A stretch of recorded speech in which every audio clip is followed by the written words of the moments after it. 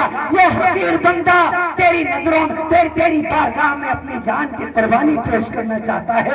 اے کریم اللہ, اگر آپ نے میرا حج قبول فرما لیا ہے, آپ